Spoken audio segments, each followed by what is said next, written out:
Hola a todos, welcome back to MetaFit MetaMind podcast, a podcast in which speakers, leaders, entrepreneurs, and influencers come in and share their journey on how they've gotten to this place in their life, while also normalizing those conversations between mental and physical health and wellness. I am Carla Rodriguez, your coach and trainer of NLP and host of this podcast, and I created this space to remind you to raise your voice and share your story. And as your guide, I'm here to create a pathway to let go of all those limiting chains behind and use this platform to empower and create awareness, purpose, and expansion in your life. You can follow us on Instagram at MetaFit MetaMind Podcast. You can follow me at Coach Carlita. Please rate, review, and subscribe on Apple Podcasts or wherever you listen to your favorite podcasts. And if you're watching this on YouTube, make sure to like this video and subscribe to the channel. Hey everyone, welcome back. So, I am sure you are proud of me because I have kept this going. And oh my God, I am so excited because I have so many great episodes with so many great people that are coming out in the next few weeks. They're so amazing, these guests of mine, as well as I have some solo episodes that I have created for you. So thanks for always listening and watching this podcast. All right, this past weekend of March 8th for International Women's Day, with Women Without Limits movement, we held, Ashton and I had an event for women. It was called Reconnection Hour, the What's Your Why edition. And we spoke about our purpose, our values, and how we are not alone. Some of the women that came in needed the community that they didn't know was so close to them. Some just needed the reminder that they are on the right path, and others are still on their journey of their growth. But it was so beautiful to see so many breakthroughs. Even I had some breakthroughs, and I can't wait for the next Reconnection Hour that we're going to host. So keep watching and listening to all the things that we're doing because it's so exciting.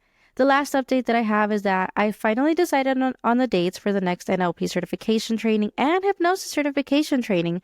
So the NLP is over 2 weekends in April, and this spring cohort is going to start on April 11th.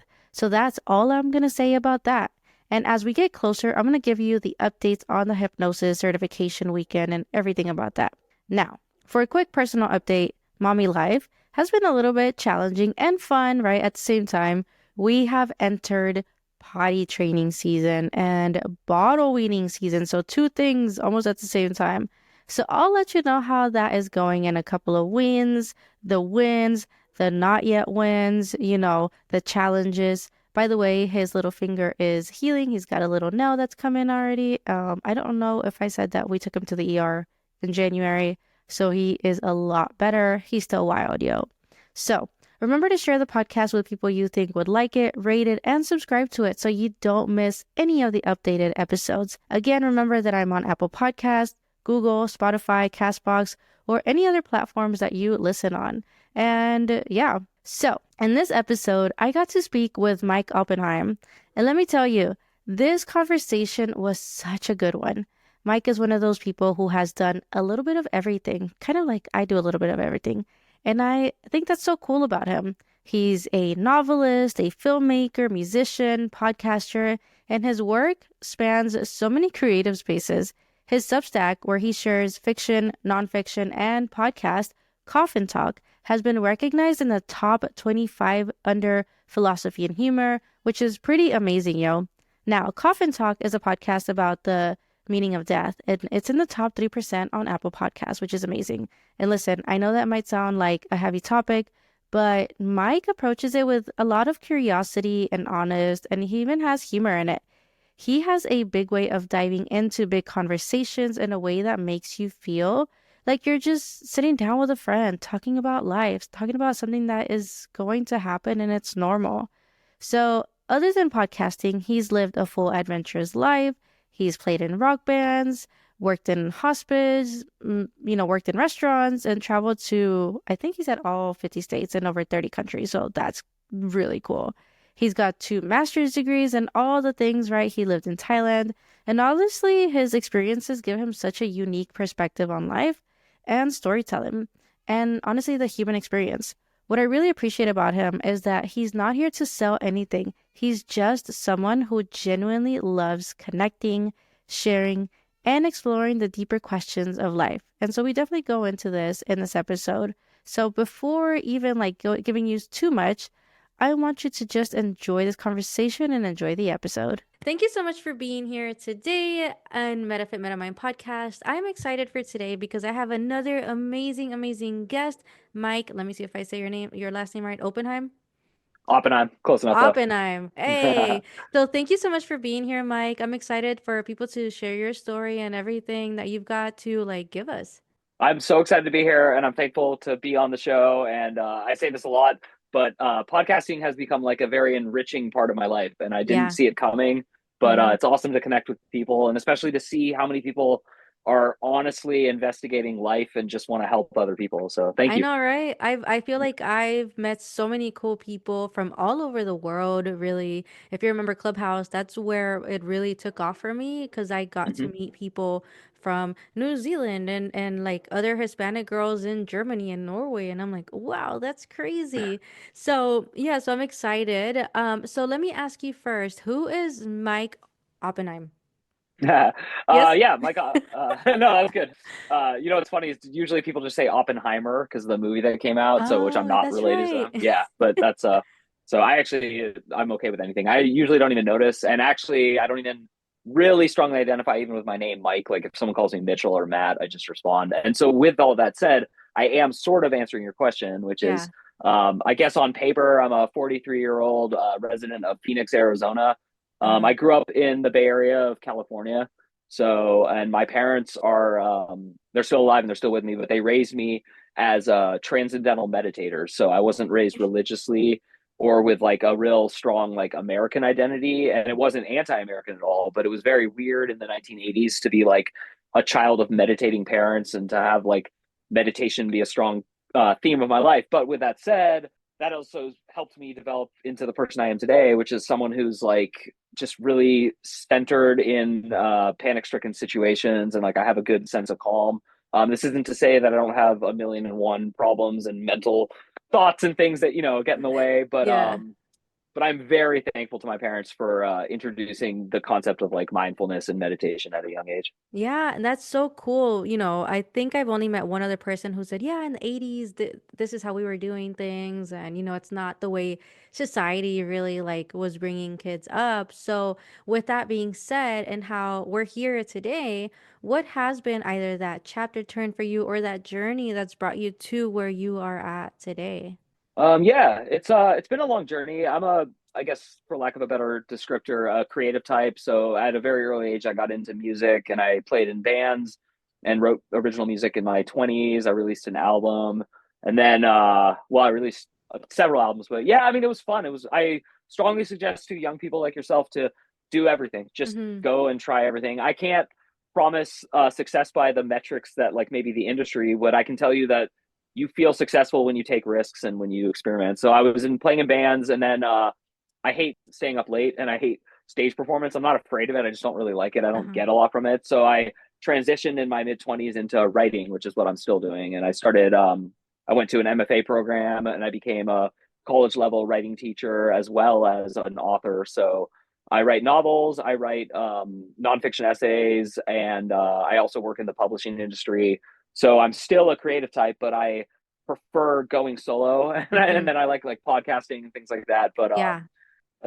yeah, so it was I don't know. It's been an interesting life, and then the big turn is very sad, but it's Mm-hmm. it's an honest part of my life, which is I got married in my early 30s, and I had a son with my at the time wife, and then we went through a divorce, and after the divorce, she left to visit her relatives in another country with my son, with my permission, and then she never came back. So Wow. that happened when I was 35, 36, and that was the real test of like are you saying you are compassionate and you can understand your so-called enemies, or are you going to rage out, react, and blah blah blah? Well, it was a mixed bag. It's my son, so I did file a lawsuit. I did try to pursue like legal action, but Mm-hmm. I quickly became convinced by not only our State Department but just the powers that be that you don't really get traction in those kind of situations. So Yeah. I'm very lucky. My ex-wife and her parents who kind of orchestrated it, they don't actually hate me and it wasn't personal. So even though I took it very very very personally, Of it was course, more it's your about son. them. yeah, just wanting to raise him Mm, somewhere else and not bothering with my opinion on that, if that makes any sense. yeah. And so in a situation like that, how is it that you came to this? I don't know if it was like a let go of maybe some kind of control, but what was it that eventually told you like, okay, we gotta do things maybe a little differently, or let go not necessarily of my son, but of this situation? Well, that's a great way to phrase it, honestly, because and really it was my intuition, but it was my intuition before the incident as well as during it, Mm-hmm. and then now it's not after it so much as I'm in a new phase of acceptance, which is how you actually described it, which is how do you accept something that feels like an affront but technically wasn't, and also this is the weirdest thing I have to admit. My son is not my property, nor are my two daughters Mm-hmm. that I have with my wife now, and like my home might be my property, but humans are not property. So Yeah. they didn't take him and I didn't lose him. Mm-hmm. What I lost was what I expected, which was to raise my own son, which is, I wanted to have a son. I'm not a dad who like accidentally went into child rearing. I was Mm-hmm. my whole life compelled to have children and a Yeah. family. So, Yeah, you're a father of a um, son. yeah, yeah.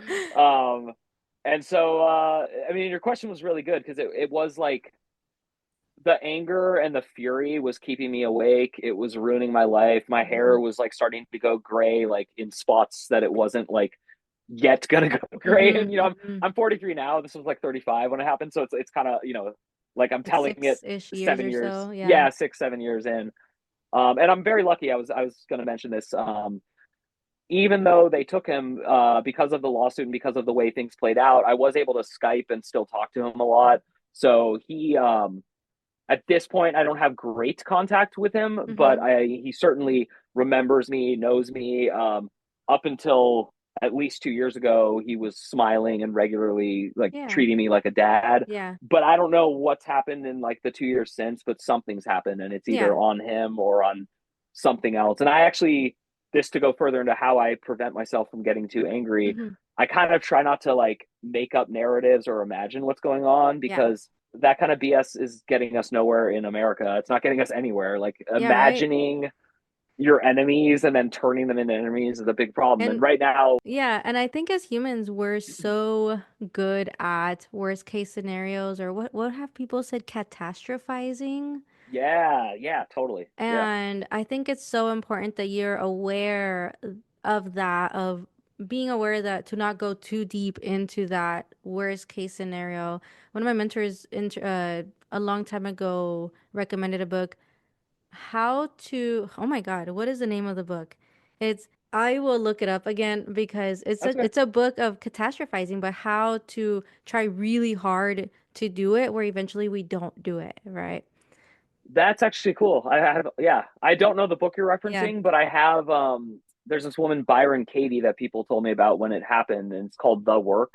Oh, And okay. what you do is what did the person do to you? And then you say it out loud, and then you go, how do you know that? And then you say how you know. And then they go, how do you really know that? And then Yeah. that's the step where you kind of step back and go, you're right. I don't. Yeah. It's Like, I don't called, actually know. I looked Sorry. it Yeah. up. It's called How to Stubbornly Refuse to Make Yourself Miserable About Anything. That's great. So, and it's an Yeah. older like psychology book and stuff, but it was just so interesting how people put themselves in those very worst case scenario things. And then we're like, oh, that wasn't, I mean, during the time it felt really terrible. And this is now what we're doing. Yep. And what my mom always told me before this incident, during Hmm. it, and remember, she's my son's grandmother, so it also Yeah. affects her, is it's a biblical phrase, but I wasn't raised biblically, but she was. Hmm. But this too shall pass. Like, Hmm. as as hard as it is to hear that when you're full of fury or sadness or any other emotion, it is always true. It's not even like sometimes true. It Hmm. just, the nature of time is to slowly erode the anger and bad feelings. Or if you fester and try to hold on to them, Yeah. what like that book's title is, you're going to make yourself miserable. You're Hmm. going to make people around you miserable. There's a certain point where even if something horrible happened to you, you're not going to have friends if you keep talking about it. Like there's Yeah. just a breaking point where people don't want to hear you out loud deal with your own catastrophes. Huge Yes. air quotes. Yeah. Yeah. So yeah, no. And so now that, you're a creator now, and you're in a way, you're still kind of in that weird phase of, getting to know him getting to know you, but you're also being a creator and a dad to your daughters as well. how is it that you're managing being a dad to kids in different, I guess, countries, I would say? Because my parents both had kids also in their own countries, yet I was raised as an only child.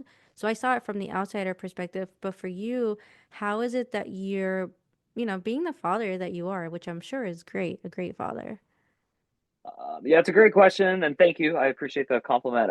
And also, it's weird and fun, like the intersectionality of like your background story with Mm-hmm. mine, and then like who's in what role, and like I Mm-hmm. meet. I'm sure it's confirmation bias. I'm sure I'm looking for it, but I have met so many children of like situations that remind me of mine, and Mm-hmm. the through line in all of them that's great news for me is children want to know their biological parents no matter what. They Yeah. don't care what the stories are at a certain age. So I always rest easy with that. But Mm-hmm. I can say I was both petrified and I knew I had to remarry and have children Mm-hmm. because I love that aspect of life. And also, I'm very lucky because even though I was married to a woman and had a son with her, it wasn't true love. It wasn't what I have with my wife. I met Yeah. my wife after that, and like the second I felt what I have with her, it was I felt ashamed. I felt very guilty actually for marrying the wrong person, but also how could I know that? So I have mixed advice on this to young people, but I would say if you're holding out hope and then one day you just kind of say, well, this one will work, it Mm-hmm. won't.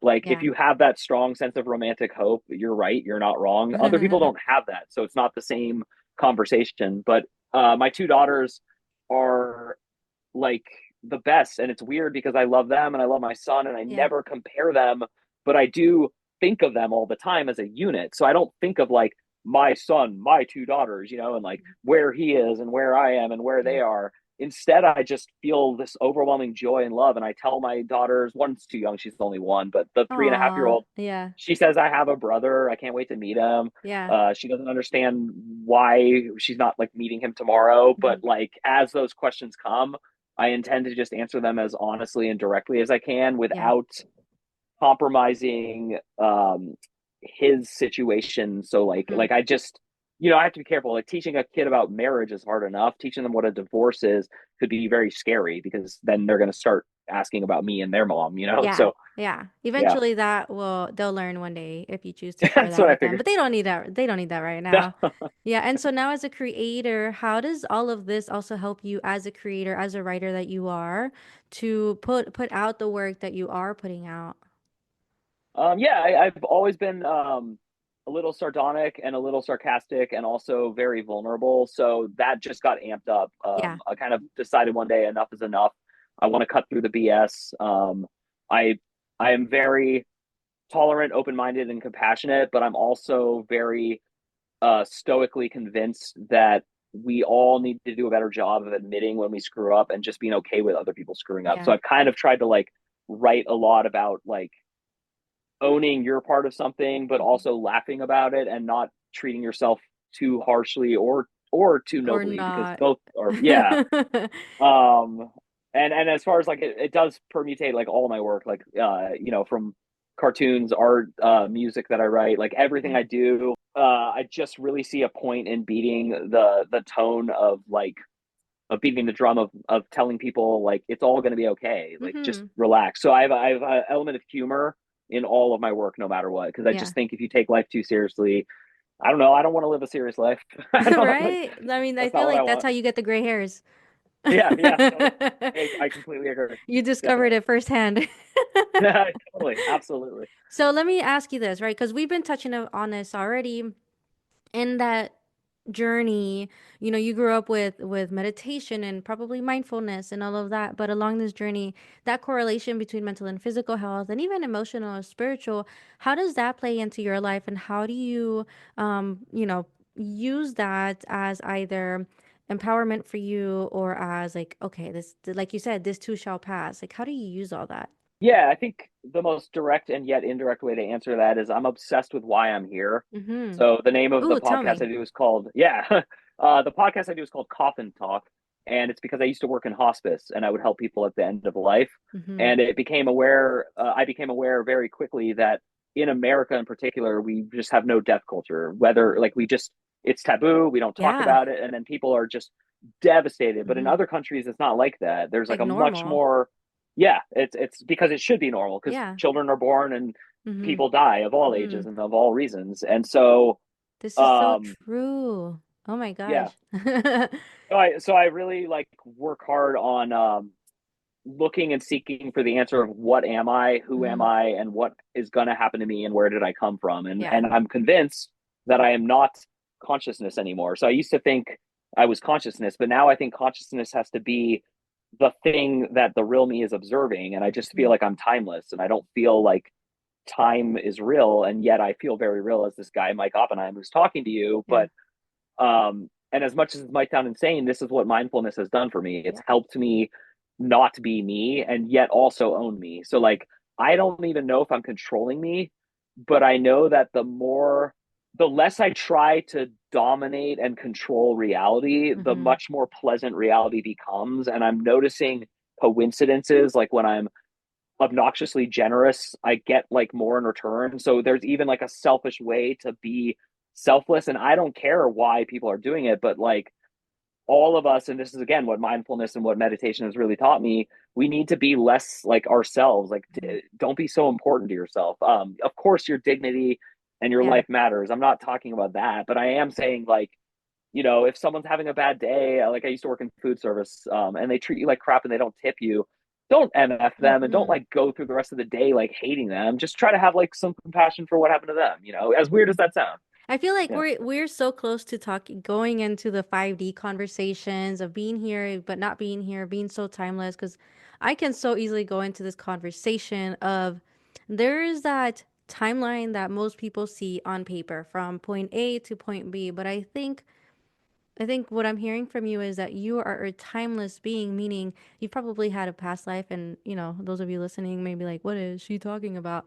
You'll only know if you're like into that conscious, unconscious space as well. Maybe you'll wake up to it at this point. Thank you, Mike. So I think Yeah. it's so cool that you're talking about being timeless and the whole thing about selfishness. And really, it's not, because when we give, we get double or triple that, right? It's even in the Bible. I wasn't the most super religious person either, but it says when you give, you get like, you get as well. And I Yeah. think that's key to remembering. I think as a parent as well, like we give all this energy to our kids, and somehow that gets returned to us, right? Either by through their love or through someone being like, whoa, this person is amazing. I want to talk to this person. I want to work with this person. And it gets returned twofold, threefold, depending on how much you give as well. I so well stated. And actually you reminded me like the best part of being a parent, not just a dad, but just a Hmm. parent, is the first time, and it's happened with all three of my children now, the first time they hold your hand. And Oh, it's just this unique, yeah, exactly. And it yeah. like gives me goosebumps just thinking about it. But it's like they need you, and then your whole job from that point on is to let them believe they need you as much as they need you, but also to slowly let go. And Yeah. that's also really That's hard. Like, challenging. Oh my God. yeah, I have it's a so 17-month tough. old, so Oh my gosh, you are like, oh yeah, you yeah, know and I have a exactly where boy. it's at. So they said, have a boy. They said it'll Congrats. be fun. We took him to the Yeah. ER recently, so that was not Oh. fun because he's a wild one. Like I keep thinking of like the wild robot. Like he's like coming into this world and just exploring everything. And they are such explorers. And I think that's also a gift to us as parents is like, wow, that letting go part. I'm like, don't do that, don't do that. But we're like, all right, he's gonna have to learn. She's gonna Yeah. have to learn. It's part of life. And now I get it. And that is I don't think everyone should have kids. I never say that out loud Mhm. to anyone. I think that's Yeah. total BS. It's horrible advice. Mhm. But if you want to know Yeah. what you just described, there's only one way to do it. It's Mhm. literally like you and I do think adopting would count. I'm not like Yeah. ruling out Yeah. Yeah. any form of how it happens to you, but like when you're vested full time in the care of this, like you said, and it's so funny to hear you say you had to go to not the ER part's not funny, Yeah. but like Yeah. the first time you think your kid is gonna like it's a relief when it doesn't happen because there's so much more of that coming. Like Mhm. they just I mean, my Yeah. daughter, like the school called, she hit her head. Do you want to come and get her? I'm like, nah, I'm just like, like, You're like, but like, she's good. but 6 years ago, I would have like ran over. I'd be like, "Are you okay?" I would have like Yeah. kissed her head like 500 times, But Hmm. you just, it's weird. So yeah, Yeah. I love hearing that. I mean, That the doctor at the ER told me, she's like, yeah, he'll heal. We see this all the time. And I was like, how dare you tell me this happens all the yeah, time? No, it does not happen to him all the time, and I got into that like victim totally, mentality at yeah, the same time. But yeah, I think back and I'm like, wow, like we get in that space, which is okay as humans, right? That conscious part of us that is like, this is not really the unconscious because that one has awareness. That one knows how to respond versus react. And so, I think this is so cool what you're bringing here to the table is this timelessness, but the fact that we are giving them this life that eventually we're letting it go so they can give themselves that life. And just as adults, I think sometimes we have to remind ourselves to give ourselves that life too, because we forget it. And as the timeless beings that we are, I think we deserve it. yeah. And this may have happened to you. I don't know Hmm. you this well, so but I'm on the side too now where I'm gonna lose both of my parents sooner than later, and that's also a huge part of letting go because it's weird to be. You want I want my grandkids to have their grandparents. Like there's Yeah. like a part of you that just is like so mad that we can't all exist on Earth at the same time, and that's actually the beauty of it all. Like that timelessness is the timelessness of time. Like, does Yeah, that make any yeah. sense? And I'm Yeah, sure that plays into your podcast, Coffin Talks and talking about these timeless things and we're letting people go and we're welcoming new people and just all these things. So I'm like gonna like literally probably just put all the episodes in my to play next because that's why I have this podcast is to talk about these things, right? You talking about the separation and your kid not living with you and having these conversations that people don't normally talk about or that we avoid because we're afraid or oh my god, like why are you talking about that, let's only be positive. So I really appreciate you sharing that. And so let me ask you this because you're talking about all these things that are a little taboo or you have the sarcastic way of approaching it and that creative way to approach it. What are you approaching next? Like, what's coming next for Mike that maybe you're excited about that you want people to know about? yeah. Actually, this is weird. It's not like ready for presentation, but I have a website, MikeyOp.com, and all my stuff is there, Hmm. like videos I made, music, and all that. Yeah. But I've had this like idea in my head, and I know when I get ideas, like how long it takes and how it works out because I'm in my 40s, so this is like not a new feeling. But Hmm.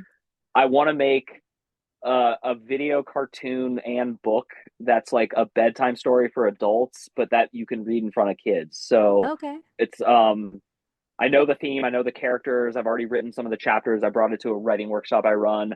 But I'm really excited about it because I just think it's gonna be the most me thing I've ever made. Meaning, like I like drawing, I like making music, I like filmmaking, I like voice work, I like. So it's just gonna combine all of my interests, Yeah. and if it doesn't sound too pretentious, my talents, but like, and so that You're vehicle an is coming, and artist, in the meantime, really. yeah, yeah, Yeah. like which I think you know, it took me a long time to achieve this, but my wife is an entrepreneur. She runs a business and like she's an artist. Her Hmm. art is her business, and her Yeah. art is conducting phone conversations and in-person meetings and facilitating business. Hmm. Like we're all that I kind of am getting I love the way you used it. So I'm not talking about you, but Yeah. like I feel like in our society we've gotten this weird thing about like influencer, Hmm. artist, creative type, Hmm. business person. Like we're starting to Yeah. denigrate and like divide ourselves by like our passion. And Hmm. that's weird because yes, capitalism and greed is really ugly in many of its forms, but pursuing what you love and then capitalism being on the side is Hmm. just a byproduct of being a human Yeah. in this epoch. Like Yeah. that's not And I yeah. think as long So as we do it with integrity, we're good to yeah, be the producer, the writer, the artist, the music director, because that's all of you. That's what it sounds like. yeah. And it's just fun. It's fun to be. I mean, when I was a kid, it was never possible to do what we're all doing now. It's Yeah. just like the money it took to get the technology to make bad movies was Hmm. like 500 times my available income. But Yeah. now like everything gets cheaper and easier, and I just would encourage every human out there. whatever your thing is, just do it. I mean, just use Yeah. this amazing technology. Yeah. And actually, you pretty much answered my question, unless you have something else to say with that, because I don't think I told you that I was going to ask you this, is what you would share with someone or what you would want to teach someone who wants to learn from you. Totally out of left field, but it is Mm-hmm. the thing I would most want to tell anyone on earth. Work on your reactivity, work on like how you react to things. It's not that your emotions are wrong, it's that usually in real time they're much stronger than how they're going to feel in a few days. So if you can get better at tempering your immediate reaction but honoring the emotions, Mm-hmm. all of your life and conflict will feel different and better. You'll still have conflict, it's unavoidable. People hit cars by accident, people get mad at people and say things they regret. But if you don't get mad back because you're able to filter, they're having a bad day, I also have bad days, like the more you can get that. For me, the practice is in the car because that's, I get road rage, so that's like where I do my deepest work, honestly.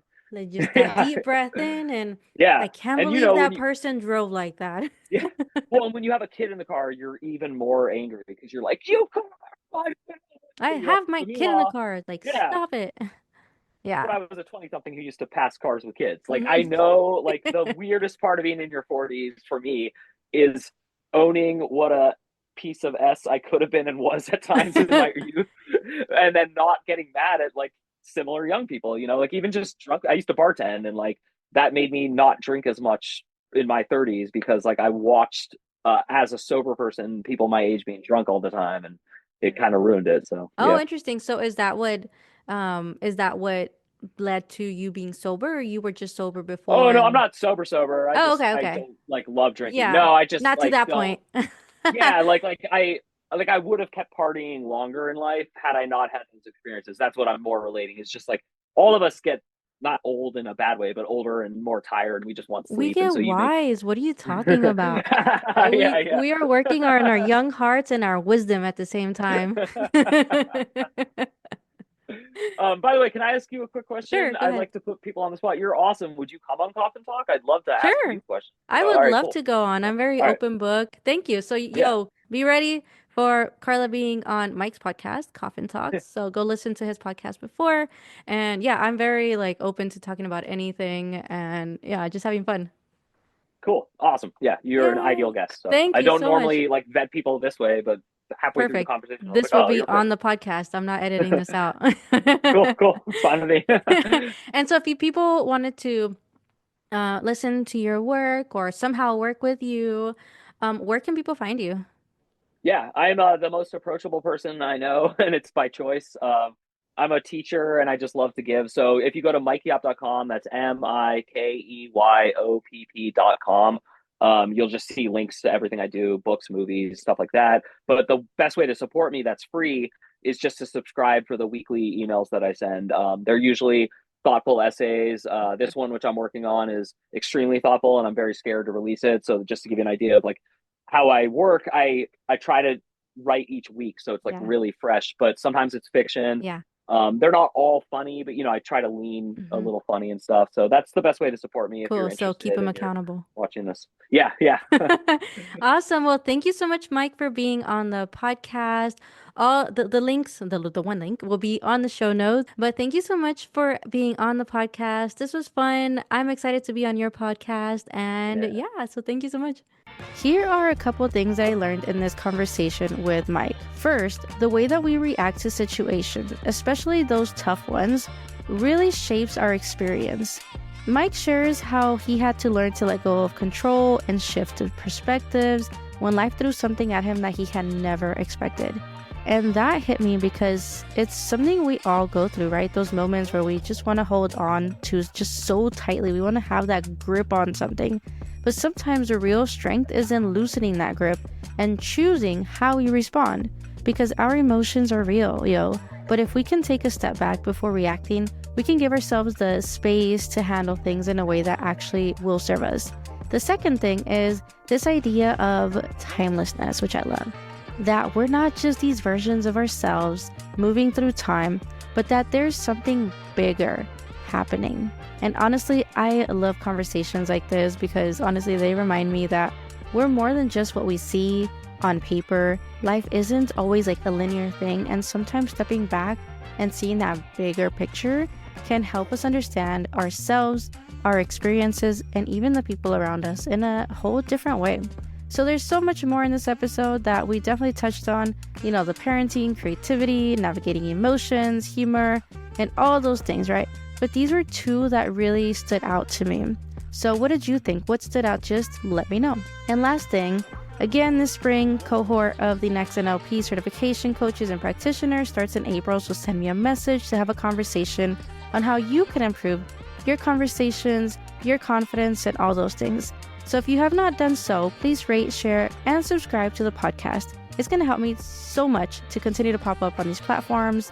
Don't forget to follow me on Instagram at MetaFit MetaMind Podcast, on Facebook, or go to the website metafitmetamind.com. So thank you so much for listening to this episode up to this point. My name is Carla Rodriguez. This is MetaFit MetaMind Podcast, where we are normalizing conversations that we would have never had. Until next time.